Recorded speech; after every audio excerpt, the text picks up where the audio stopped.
Nairobi.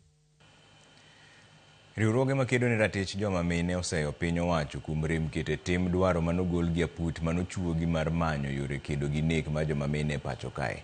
Riwruogo kinde ma mine e pacho ka FIDA wacho ni giyudo ripode ma ok tin ne 35 kuom 70 mar buche ma ichwalo ewi mine ma imonjo juma ka juma. Lidio Keyo nigi ler mar wachni. Ne en twak mane gibedo godo gi ute fombo kama FIDA olero ni nonro ma ogole dwe mar Ang'wen higani gi riwruok mar Amnesty International yango ni joma mine 8 inege pacho ka juma kama nyiso ni pile ka pile nyaka neg ng'ama miyo ka thothgi gin joma mine manie kind higni 18 gi 35.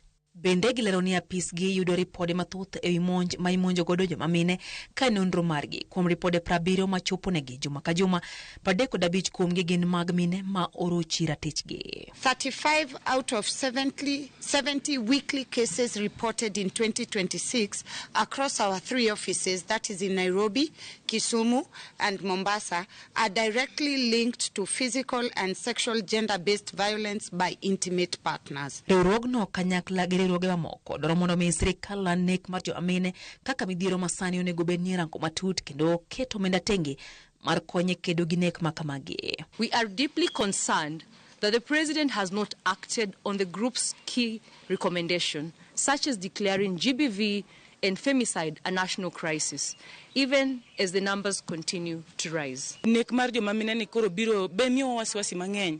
Ikia kichiew gokinyi tigone mana Nyasaye kamano kwa sababu ikia ni ngimani dhi bedo kanye. To pile ka pile ki ing'eyo news to en nyithindo matindo nyiri otho kaka marom koda. Bende giseyo sirikal kuom keto yomyom e keto e tim dwaro manochwal gi aput manochuogi mar manyo yore kedo gi nek joma mine. Ang'eni President, last year, no formal task force.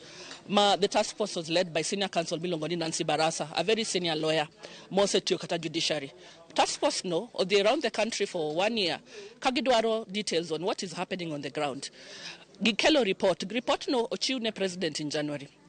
But then again, after that report, onge gimo setimore. Gikwa jotelo ma mine manie od bura mondo bedie ong'ala manyime mar chwalo agenda mar rito ngima joma mine ka bende gikwa migawo mochung'ne kit chwech mondo mi owek nindo e tich. Wakwa mine mane wayiero, jotendwa mwayiero, miligesa gini women reps te.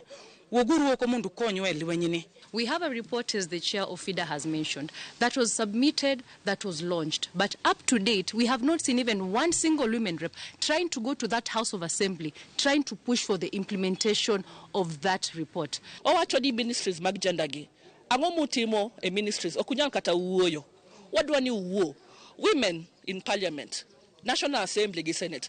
Amiyo uling. Omiyo ministries pesa mang'eny mondo ginyal timo nonro. Wang'eyo ni gimomiyo gik ma chalo kama pod timore. Riwruoge gi koro miyo sirikal ndalo 40 mar winjo kwayogi kendo kete tim dwaro manogo chapa ripodno to kao kamano to gibiro bago ng'anyo maduong' e Thurka. Lidia Keyo, Ramogi TV, Nairobi.